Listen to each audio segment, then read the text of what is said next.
నమస్కారం. Welcome to Suman TV. నేను గీతాంజలి. వారాహి నవరాత్రులు ప్రారంభమవుతున్నాయి. జూన్ 26వ తారీఖు నుంచి జూలై 4వ తారీఖు వరకు. అయితే ఈ 9 రోజుల పాటు అమ్మవారిని అసలు ఎలా కొలుచుకోవాలి? ఏ రోజులు ఏ రూపంలో అమ్మవారిని కొలవాలి? అలాగే ఎటువంటి నైవేద్యాన్ని సమర్పించాలి? అసలు అమ్మ ఏ రూపంలో దర్శనమిస్తుంది? ఆ రూపంలో అమ్మని మనం కొలవటం వల్ల కలిగేటువంటి ఫలితాలు ఏమిటి? అమ్మ ఏమి అనుగ్రహిస్తుంది? తెలుసుకుందాం. వీటి గురించి వివరించేందుకు ప్రస్తుతం మనతో పాటు ఉన్నారు ప్రముఖ జ్యోతిషులు బ్రహ్మశ్రీ నందిబట్ల శ్రీహరి శర్మ గురువు గారు. మొదటి రోజున అమ్మవారిని ఎలా కొలుచుకోవాలో గురువు గారి మాటల్లో విని తెలుసుకుందాం. గురుగారు నమస్కారం అండి. వాగర్థావివ సంపృక్తౌ వాగర్థ ప్రతిపత్తయే జగతః పితరౌ వందే పార్వతీ పరమేశ్వరౌ ఆదిత్యాయ చ సోమాయ మంగళాయ బుధాయ చ గురు శుక్ర శనిభ్యశ్చ రాహవే కేతవే నమః. శృంగేరి జగద్గురు పీఠాధిపతులకి కంచి పీఠాధిపతులకి నమస్కారములు తెలియజేసుకుంటూ కార్యక్రమాన్ని ప్రారంభిద్దాం. గుప్త నవరాత్రులలో భాగంగా వారాహి అమ్మవారి నవరాత్రులు 26 నుంచి జూలై నుంచి ప్రారంభమవుతున్నాయి కాబట్టి 26వ తారీఖు రోజున మొట్టమొదటి వారాహి రూపము అమ్మవారిని ఉన్మత్త వారాహి రూపంలో అమ్మవారిని కొలుచుకోవాలి. ఈ ఉన్మత్త వారాహి అనేటువంటిది ఏంటంటే స్త్రీ వరాహము అని చెప్పబడింది మనకు శాస్త్రంలో. ఈ అమ్మవారు 8 భుజాలు కలిగి ఉండి ప్రతి చేతిలో ఒక దంతము మరియు ఒక కమలం అంటే ఈ తామర పుష్పము ఉంటుంది అమ్మవారి యొక్క అవతార వర్ణనలో. ప్రధానంగా ఈ అమ్మవారి యొక్క వాహనము గేదె వాహనమట.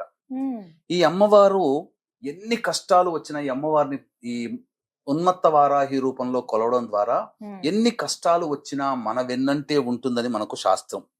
ప్రధానంగా ఈ అమ్మవారిని పూజ చేయడం ద్వారా మొదటి రోజున ఉన్మత్త వారాహి రూపంలో ఈ అమ్మవారిని పూజ చేయడం ద్వారా సమస్త ఆటంకాలు ఆపదల నుంచి మనల్ని రక్షిస్తూ వస్తుందని చెప్పబడింది.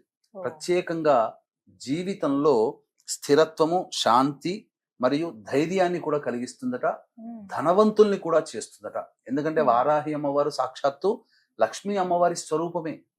వరాహమూర్తి విష్ణు అవతారం అయితే లక్ష్మీ అమ్మవారి స్వరూపమే ఈ వారాహి అమ్మవారు.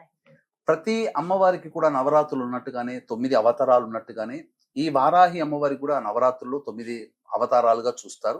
మొట్టమొదటి ఉన్మత్త వారాహి రూపము కాబట్టి ఈ అమ్మవారిని పూజించడం ద్వారా స్థిరత్వం వస్తుంది అన్నప్పుడు ఇక్కడ ఈ అర్థాన్ని చూసుకోవాలి. అంటే చాలా మందికి ఉద్యోగం ఉంటుంది కానీ స్థిరత్వం పర్మనెంట్ కాదు, స్టెబిలిటీకి ఉండదు, పర్మనెంట్ జాబ్ కాదు. కొంతమంది జీవితంలో వయసు వస్తుంటది కానీ ఒక చోట స్థిరత్వంగా ఒక సంపాదన ఉండదు. వీరికి ఎప్పుడు వస్తుందో స్థిరత్వం అని చెప్పి తల్లిదండ్రులు బాధపడుతుంటుంటారు. కాబట్టి స్థిరత్వం అంటే అది పర్మనెంట్ సొల్యూషన్. ఏదైనా ఒక సమస్య ఉన్నది అని అంటే ఆ సమస్యకి పర్మనెంట్ సొల్యూషన్ అనేటువంటిది ఈ అమ్మవారిని ఉన్మత్త వారాహి రూపంలో మొదటి రోజున కొలవడం ద్వారా ప్రతి మానవులకి ఈ యొక్క స్థిరత్వం అనేది వస్తుంది. అంటే ఉద్యోగ భద్రత ఉంటుంది, జీవితంలో భద్రత ఉంటుంది, సమస్యల నుంచి మనం బయటపడతాం. ఈ అమ్మవారికి పాలతో చేసినటువంటి నైవేద్యం ఏదైనప్పటికీ కూడాను ఇవ్వాలి. పొంగలి నైవేద్యంగా పెడితే చాలా మంచిది. ఈ అమ్మవారిని హోమం చేసుకోవడం ద్వారా కూడా సమస్తమైనటువంటి శుభాలు కలుగుతాయి. అందుకని ఇంట్లో హోమాల్లో మన పీఠం ఆధ్వర్యంలో జూలై 5వ తారీఖు రోజున దశమి తిథి రోజున స్వాతి నక్షత్రంతో కూడుకున్నటువంటి దశమి తిథి రోజున హోమాలు జరుగుతున్నాయి. ఆ హోమాల్లో మధ్యాహ్నం 3 గంటలకి ప్రారంభమవుతుంది. 12 లోపల గోతనామాదులు నమోదు చేసుకోవచ్చు. ఈ హోమాల్లో ఈ వారాహి హోమాల్లో 9 అవతారాలు కదమ్మా. 9 వారాహిల యొక్క హోమాన్ని మనం చేయడం జరుగుతుంది. ఈ కార్యక్రమంలో నమోదు చేసుకున్నటువంటి వాళ్ళకి శక్తిపాతం చేయబడినటువంటి శంకరుంగలి మాలని ఇవ్వడం జరుగుతుంది. చిన్న సందేహం గురువు గారు, ఇప్పుడు అమ్మవారి మొదటి రోజు కదండి, చాలా మందికి ఇదే కాస్త కన్ఫ్యూజన్ ఉంటుంది. ఎలాంటి ఫోటో పెట్టుకోవాలి అమ్మవారిది? 9 రోజుల పాటు ఆ ఫోటోనే ఉంచాలా, కలశం కూడా పెట్టుకోవాలా అని అడుగుతూ ఉంటారు. కలశం పెట్టుకోగలిగేటువంటి వాళ్ళు కలశం పెట్టుకోవచ్చు. విగ్రహాన్ని పెట్టుకునేటువంటి వాళ్ళు విగ్రహం పెట్టుకుని ప్రతిరోజు ఉపచార పూజలు చేయవచ్చు. లేదు మాకంతటి లేదు, కలశం పెట్టుకుని అలవాటు లేదన్న వాళ్ళు కనీసము ఫోటో పెట్టుకోవాలి. అయితే ప్రధానంగా లలిత అమ్మవారి ఫోటో ప్రధానంగా పెట్టి ఎడమ వైపున మంత్రిని అనగా రాజశ్యామల ఫోటో, కుడి వైపున దండిని దేవి అంటే ఈ వారాహి అమ్మవారిని పెట్టుకోవాలి. అయితే ఈ ఫోటోలో కూడా వారాహి అమ్మవారిలో కూడా చాలా రకాలైనటువంటి ఫోటోలు కనబడుతున్నాయి. ఒక్కడి గుర్తు పెట్టుకోండి, అమ్మవారి ఫోటోలో చంద్రవంక ఉంది అని అంటే స్వప్న వారాహి అమ్మవారు రూపం. అది కాబట్టి చంద్రవంక లేనటువంటి అమ్మవారి వారాహి అమ్మవారి ఫోటో పెట్టుకోవాలి. లేనటువంటిది ఉన్నా పర్వాలేదు, మీరు అడిగారు కాబట్టి చెప్తున్నాను, అంతరార్థం చెప్తున్నాను. ధరించే వస్తువులలో కాంతివంతముగా శ్వేత వస్త్రము ధరించి ఉన్నటువంటి అమ్మవారైతే సాత్వికంగా ఉంటారు. లేదు మరకతం అంటే ఆకుపచ్చ కలర్ వస్త్రము ధరించినటువంటి అమ్మవారు. ఇక నీలవర్ణం కనుకంటే బ్లూ కలర్ లో షేడ్ తో వస్తుంటాయి చూడండి అమ్మవారిని అన్ని కూడాను తామస వర్ణం, ధూమ్రవారాహి అమ్మవారి రూపం అది తామస వర్ణంలో ఉంటుంది. కాబట్టి మనం పెట్టుకునే పూజ బట్టి కూడా, మనం పెట్టుకునే చిత్రపటాన్ని బట్టి కూడా మన యొక్క ఫలితాలు అనేటువంటివి ఉంటాయి. కాబట్టి శ్వేత వర్ణము లేదా మరకత వర్ణము, శ్యామ వర్ణం అంటే ఆకుపచ్చ రంగు ఉన్నటువంటి ఫోటో పెట్టుకోవచ్చు. ఎరుపు వర్ణం ఉన్నది కూడా పెట్టుకోవచ్చు, తప్పలేదు, శుభానికి సంకేతం. అమ్మవారు చాలా మందస్మితముగా అంటే ఏంటి, నవ్వుతూ ఉన్నటువంటి అమ్మవారు ఉండాలి. క్రోధముగా ఇలా చూస్తూ ఉండే అమ్మవారు కాదమ్మ. ఫోటోల్లో కూడా చాలా ఉంటాయి వెరైటీలు. నవ్వుతూ ఉన్నటువంటి అమ్మవారు, స్త్రీ రూప వరాహ రూపంగా ఉన్న అమ్మవారిని పెట్టుకుంటే మంచిది. మొదటి రోజు కదా గురువు గారు, ఏ టైం కి ప్రారంభించమంటారు? ఉదయం చేసుకోమంటారా, సాయంత్రం చేయమంటారా? అమ్మవారు రాత్రి సంచారిని, నిశీ సంచారిని. మనకు క్షేత్రపాలకురారు కాశీకి వరాహ అమ్మవారే, వారాహి అమ్మవారే. కాబట్టి సాయంకాలం సూర్యాస్తమైన తర్వాత సూర్యోదయం వరకు ఈ కాశీ నగరానంతా చుట్టి వచ్చి మళ్ళీ ఉదయం నుంచి సాయంత్రం వరకు పడుకుంటుందట. కాబట్టి ఎప్పుడైనా పూజ చేసినా ఉదయం లోపల, సూర్యోదయం లోపల పూజ చేసుకోవచ్చు, లేదా సూర్యాస్తమయం తర్వాత పూజ చేసుకోవచ్చు.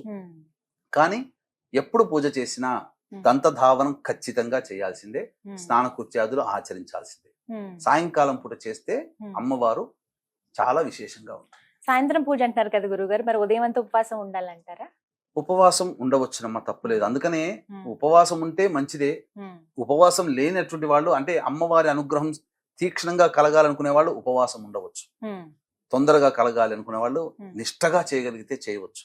కానీ ఒకటి ఏంటంటేనమ్మా, అంటూ సొంటూ కలుపుకునే వాళ్ళు ఉంటారు కదా, చేయకపోవడమే మంచిది. ఎందుకనంటే ఇది కలుపుకునేటువంటి సందర్భంలో ఉన్నప్పుడు అమ్మవారు చాలా తీక్ష్ణమైనటువంటి దేవత, తామసికమైనటువంటి దేవత. ఈ ప్రభావం వల్ల జరిగేటువంటి నష్టం ఏంటంటే అమ్మవారికి శుచి శుభ్రత, ఎత్ర శుచి తత్ర దేవత. కాబట్టి శుచి శుభ్రత లేకుండా అన్ని మన ఇంట్లో మనం కలుపుకుంటామంటే మాత్రం అస్సలు కుదరదమ్మా, చేయకుండా ఉండే. ఎందుకంటే ఇప్పుడు ఇంట్లో పాస్ అయ్యేటువంటి కరెంటు వైరు ముట్టుకుంటే షాక్ కొడుతుంది, జలకిస్తుంది. కానీ మన ఇంటి ముందర వైరు పోతుంది కదా అని చెప్పి హై టెన్షన్ వైర్ పట్టుకుంటే ప్రాణమే పోతుంది. హై టెన్షన్ వైర్ లాంటిది వారాహి అమ్మవారు. కాబట్టి తేడా తెలుసుకొని నిష్టగా ఉండగలిగితే, బ్రహ్మచర్య వ్రతాన్ని ఆచరించగలిగితే ఈ నియమాన్ని పాటించవచ్చు. గురుగారు, మరి ఇంకా చాలా సందేహాలు ఉన్నాయండి. మరి అమ్మవారిని ఎలా పూజ చేయాలి, ఇవి కూడా వివరించండి. అమ్మవారు మనకు ఈ సంబంధించినటువంటి లలిత అమ్మవారిలో సైన్యాధ్యక్షురాలుగా ఈ అమ్మవారి గురించి చెప్పడం జరిగిందమ్మా. ఈ అమ్మవారు రథం పేరట కిరిచక్రము అని అంటారు. అంటే 1000 వరాహములు ఉండి లాగుతూ ఉంటే అమ్మవారు రథం మీద కూర్చొని వస్తూ ఉంటుందట ఈ అమ్మవారు.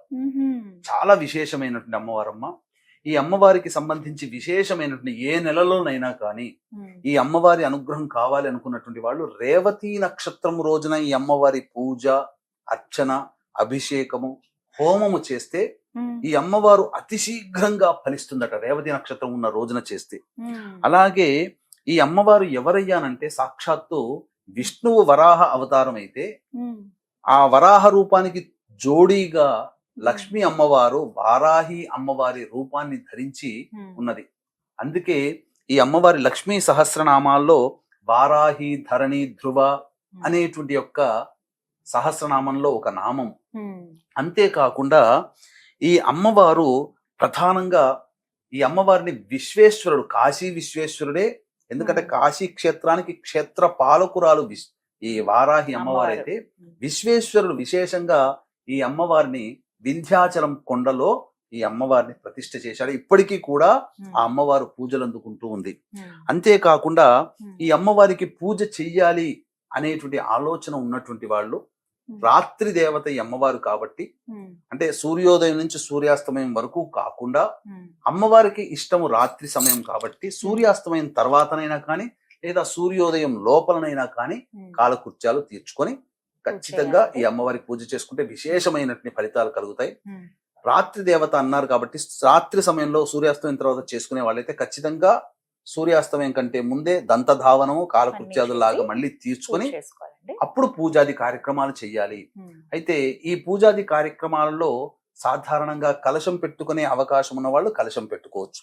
కలశం పెట్టుకోకపోయినా మాకు ఆచారం లేదు అన్న వాళ్ళు చక్కగా ఈ అమ్మవారికి సంబంధించి చిత్రపటాన్ని పెట్టుకోవాలి. అయితే శక్తి ఉంటే ప్రధానంగా మొట్టమొదటగా శ్రీచక్రము కానీ లేదా లలితా అమ్మవారి చిత్రపటము, ఒకవైపున కుడివైపున ఈ దండిని దేవి అంటే వారాహి అమ్మవారు, ఎడమ వైపున మంత్రిని కాబట్టి రాజశ్యామల అమ్మవారి 3 చిత్రపటాలని పెట్టి చేసుకుంటే చాలా విశేషమైనటువంటి ఫలితం కలుగుతుంది. లేదా అమ్మవారి చిత్రపటం ఒక్కటి పెట్టుకొనైనా కానీ పూజ చేసుకోవచ్చు. ఈ అమ్మవారు పూజ చేసే సందర్భంలో విశేషముగా అభిషేకము, అర్చన ఇవన్నీ జరిపిన తర్వాత ప్రతిరోజు ఖచ్చితంగా లలితా సహస్రనామ పారాయణం చేయాలండి. ప్రతిరోజు చేయాలి. ఎటువంటి పుష్పాలను అమ్మవారికి సమర్పించాలి గురుగారు? ప్రత్యేకం ఏమన్నా ఉందా అండి? ఈ అమ్మవారికి ప్రధానంగా పుష్పములు అనేటువంటిది నీలిరంగు పుష్పాలతో అర్చన చేయాలి. అంటే నీలిరంగు చామంతి పుష్పాలు కానీ లేదా నీలిరంగు శంఖు పుష్పాలు దొరుకుతాయి కదమ్మా, ఆ పుష్పాలతో అర్చన చేసిన అమ్మవారికి ఇప్ప పూలు అని అంటారు కదమ్మా, ఆ ఇప్ప పూలతోనైనా కానీ అర్చన చేయవచ్చు. అయితే అమ్మవారికి దీపారాధన చాలా ప్రీతికరం. ఈ దీపారాధనలో ఏ దేవతకి లేనటువంటి విశేషమైనటువంటి దీపారాధన ఒకటి ఉంది. కందగడ్డ దొరుకుతుంది కదమ్మా, ఆ కందగడ్డని దీపపు కుందిలాగా తొలుచుకోవాలి. మధ్య భాగంలో కొద్దిగా తొలుచుకుంటే ఆవు నెయ్యి కానీ, ఈ అమ్మవారికి ఇష్టమైనటువంటి నూనె దీపం ఏ దీపారాధన అంటే విప్ప నూనెతో దీపారాధన చేసుకోవాలి. విప్ప నూనె ఒరిజినల్ దొరికితే మంచిది, లేకపోతే ఆవు నెయ్యితో దీపారాధన చేయొచ్చు. కానీ కంద దీపములో కందగడ్డతో దీపంగా చేసి కంద దీపాన్ని గనక పెట్టినట్లయితే అమ్మవారు చాలా విశేషమైనటువంటి సంతృప్తి కలుగుతుంది. అమ్మవారికి ఇవన్నీ ఇష్టమట, ఇలా చెయ్యాలి. ఈ విధంగా ఇప్ప పువ్వులతో కానీ అర్చన చేయవచ్చు. బాగా ఇష్టమైంది ఏంటండి అమ్మవారికి? ఎవరైతే ఈ నవరాత్రులు చేస్తున్నారో ఖచ్చితంగా ఇవి అమ్మకి సమర్పిస్తే ఇక అమ్మవారి అనుగ్రహం ఖచ్చితంగా కలుగుతుంది అనేటువంటిది ఏదన్నా ఉందా అసలు? అమ్మవారికి ప్రధానంగా ఇష్టమైనటువంటి చెప్పబడినటువంటిది బెల్లం పానకం. అంటే చాలా మంది ఏంటంటే బెల్లంని సంబంధించి ఆ నీటిలో కలిపిస్తే బెల్లం పానకం లాగా ఉంటుంది. కానీ రాజమండ్రి ఆ చుట్టుపక్కల జిల్లాల్లో ఉన్నటువంటి వాళ్ళకి బెల్లం పాకము అని అంటే ఆ బెల్లం తయారు కాకముందు తేనెలాగా ఒకటి ఊరుతుంది, చిక్కగా ఉంటుంది. దాన్ని నైవేద్యంగా పెట్టవచ్చు, లేదా తేనెనైనా నైవేద్యంగా పెట్టవచ్చు. అమ్మవారికి నువ్వుల లడ్డూలు చాలా ఇష్టం. ఇలాచీ పొడి, అలాగే నేతితో వేయించినటువంటి నువ్వుల లడ్డూలు పెట్టిన అమ్మవారికి చాలా ప్రీతికరం. అంతేకాకుండా ఎర్రటి పండ్లు అంటే దానిమ్మ పండ్లు ఒలిచి గింజలు ఒలిచి పెట్టాలి. చిలకడ దుంప దొరుకుతుంది కదమ్మా ఈ సమయంలో, ఆ చిలకడ దుంప కూడా నైవేద్యంగా పెట్టినా ఈ నైవేద్యాలు పెట్టాలట అమ్మవారికి. విశేషంగా అమ్మవారు చాలా సంతృప్తి చెందుతుంది. అంతేకాకుండా చక్కగా ఈ అమ్మవారికి విప్ప పూలను కూడా నైవేద్యంగా పెట్టవచ్చు. మరీ విశేషముగా పనస పండ్లని కూడా నైవేద్యంగా పెట్టమన్నది శాస్త్రం. వీక్షించేటువంటి ప్రేక్షకులకి ఇప్పుడు ఒక అద్భుతమైన, ఈ సంవత్సరం వచ్చే వారాహి నవరాత్రులకి అద్భుతమైనటువంటి యోగ మాలిక ఏమిటంటే, ఆషాఢ మాసం మొదటి రోజు ఏదైతే ఉందో ఆ పాడ్యమి తిథి రోజు ఆరుద్ర నక్షత్రం ఉంది. ఈ 9 రోజుల నవరాత్రులు అయిపోయిన తర్వాత శుక్రవారం నాడు తీయకూడదు, అమ్మవారు ఉద్వాసన చెప్పకూడదు. కాబట్టి 10వ రోజు అయినటువంటి దశమి తిథి రోజున ఉన్న నక్షత్రము కూడా గొప్పదైనటువంటి స్వాతి నక్షత్రం. కాబట్టి ఈ ఆరుద్ర నక్షత్రం స్వాతి నక్షత్రానికి అధిపతి ఎవరు? రాహువే. ఈ యొక్క సమస్త లోకానికి కూడా రాహు యొక్క కవర్లో ఉంది, అండర్ కవర్లో ఉంది. కాబట్టి రాహు అనుగ్రహం కలిగిందంటే అత్యంత శీఘ్రముగా ఫలితాలు కలుగుతాయి. అద్భుతమైనటువంటి రోజున, ఈ స్వాతి నక్షత్రం రోజున ముగింపు కూడా పలుకుతుంది. కాబట్టి చక్కగా ఈ వారాహి నవరాత్రుల్లో ఎవరైతే చేసుకుంటారో, ఎవరైతే పూజ చేసుకుంటారో, ఎవరైతే పూజ చేసుకోకపోయినా జరిగే హోమంలో పాల్గొంటారో వారి యొక్క సంకల్పం అతి శీఘ్రంగా నెరవేరుతుందని చెప్పడంలో ఏమాత్రం సందేహం లేదు. ఇది చాలా యాదృచ్ఛికంగా కాకతాళీయంగా కలిసినటువంటి అద్భుతమైన యోగ మాలిక. రాహు నక్షత్రంతో మొదలై రాహు నక్షత్రంతో ఎండ్ అవుతుంది అని చెప్పవచ్చు. ఎందుకంటేనమ్మా, రాహు స్వరూపం అంటే దేహమంతా ఉంటుంది, తలకాయ మాత్రం ఉండదు. వారాహి అమ్మవారు కూడా ఈ సంబంధించి చూసుకుంటే దేహమంతా స్త్రీ రూపం, కేవలం తలకాయ మాత్రం వరాహ రూపం. అలా రాహు స్వరూపముగా మనకు అమ్మవారు ఈ సంవత్సరం అనుగ్రహిస్తుంది. గురుగారు, అమ్మవారికి ధూపం అంటే చాలా ఇష్టం అని విన్నాను. ఎటువంటి ద్రవ్యాలు వేయాలి అందులో? ధూపం అంటే కేవలం మనకి మార్కెట్‌లో ఇప్పుడు దొరికేటువంటి ధూపమేనా? అసలు ఎలాంటిది ఇష్టం అమ్మవారికి? మనకు ఏ దేవతకైనా కానీ ప్రత్యేకంగా అసలు అమ్మవారంటేనే ధూప ప్రియురాలు. హ్మ్. కానీ ఒక్కొక్క అమ్మవారికి కొన్ని కొన్ని వస్తువులు వాడమని చెప్పబడి ఉంటే, హ్మ్. ఈ వారాహి అమ్మవారికి చెప్పబడినటువంటి ధూప ద్రవ్యాలు సాధారణంగా బయట దొరుకుతాయి. హ్మ్. విశేషమైనటువంటి కొన్ని ద్రవ్యాలు తీసుకొని వచ్చి హ్మ్. ధూపం గనక వేసినట్లయితే ఆ ఇంట్లో నకారాత్మక శక్తి, నరదృష్టి, నరఘోష, అలాగే ఈ పౌర్ణమి అమావాస్యలో కొంతమంది మానసికంగా ఉద్రేకం పొందుతుంటారు కదా, పిచ్చి పిచ్చిగా అరుస్తుంటారు కదా, అటువంటి వాళ్ళని ఆ అమ్మవారి యొక్క పూజా మందిరం దగ్గర కూర్చోపెట్టి, మనం పూజ చేసే స్థలంలో కూర్చోపెట్టి ధూపం వేసేటప్పుడు వాళ్ళు ఉన్నట్లయితే వాళ్ళకి పట్టినటువంటి భూత ప్రేత పిశాచ బాధలన్నీ కూడాను ఈ ఓహ్! ధూపము వల్ల తొలగిపోతాయి. ఇంట్లో ఉన్నటువంటి నెగిటివ్ ఎనర్జీ అంతా పోతుంది.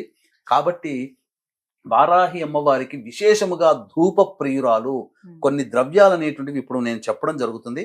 సాధ్యమైనంత వరకు ఆ ద్రవ్యాలన్నీ కూడా మీరు తెచ్చుకునే ప్రయత్నం చేయండి. ఒకటి అరా మనకు దొరకకపోవచ్చు, కంగారు లేదు. మిగతా ద్రవ్యాలనైనా కానీ తెచ్చుకొని ప్రతిరోజు కూడా మీరు పూజ చేస్తున్న సందర్భంలో అమ్మవారికి ధూపం వేసి, ఆ ధూపాన్నంతా కూడా ఇంట్లో గనక పెట్టుకున్నట్లయితే ఇంట్లో పాజిటివ్ వైబ్రేషన్ అనేటువంటిది ఉంటుంది. ఒక ప్రశాంతత చేకూరుతుంది.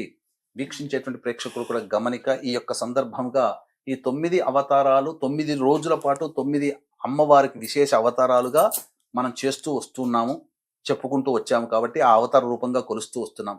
కాబట్టి ఇంట్లో పూజ చేసుకున్న, హోమం చేసుకుంటే చాలా మంచిది అని చెప్పి భావించేవాళ్ళు, ఈ 9 రోజుల పాటు మనం పూజ చేసుకోలేకపోయామే, మనకు ఆ అమ్మవారి అనుగ్రహం ఎలా కలుగుతుందని చెప్పి పరితపించేటువంటి వాళ్ళకి చక్కటి తరుణోపాయంగా జూలై 5వ తేదీ రోజున దశమి స్వాతి నక్షత్రం కలిసినటువంటి రోజున మధ్యాహ్నం 3 గంటలకి మీ గోత్రనామాదులతో ఈ 9 వారాహి అమ్మవార్ల యొక్క హోమాది కార్యక్రమాలు జరిపించి శక్తిపాతము చేయబడినటువంటి శంకరుంగలీమాలని మీకు అందివ్వడం జరుగుతుంది.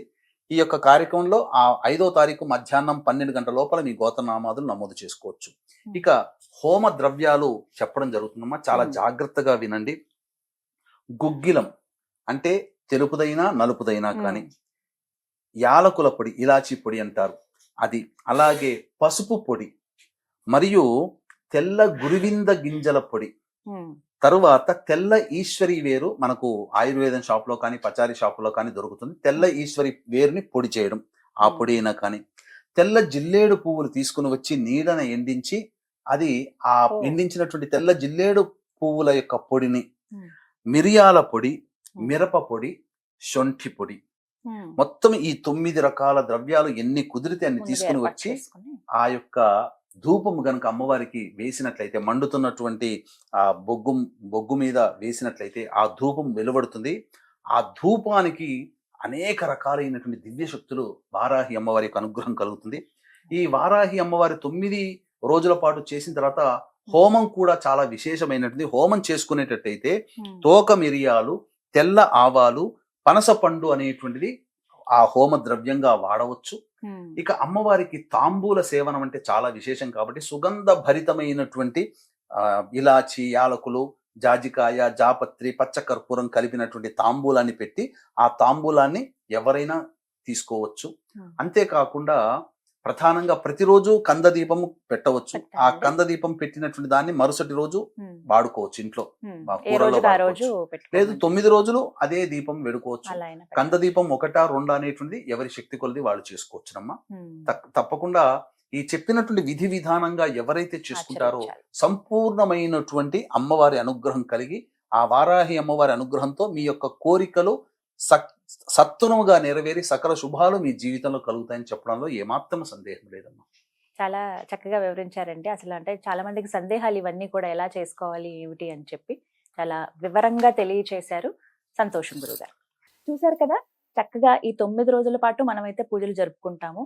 ఏ రోజుకి ఆ రోజు ఎలా కొలుచుకోవాలో అమ్మవారిని తెలుసుకున్నాము. అలాగే గురువు గారి ఆధ్వర్యంలో జూలై 5వ తారీఖు అండి, ఇక 10వ రోజు అది దశమి, ఆ రోజున విశేషంగా వారాహి హోమం నిర్వహిస్తూ ఉన్నారు. 9 రూపాల్లో అమ్మవారిని ఏ విధంగా అయితే కొలుచుకున్నామో 9 రోజులు, అలా ఒకే రోజున ఈ 9 రూపాల హోమాలు అనేవి నిర్వహిస్తున్నారు.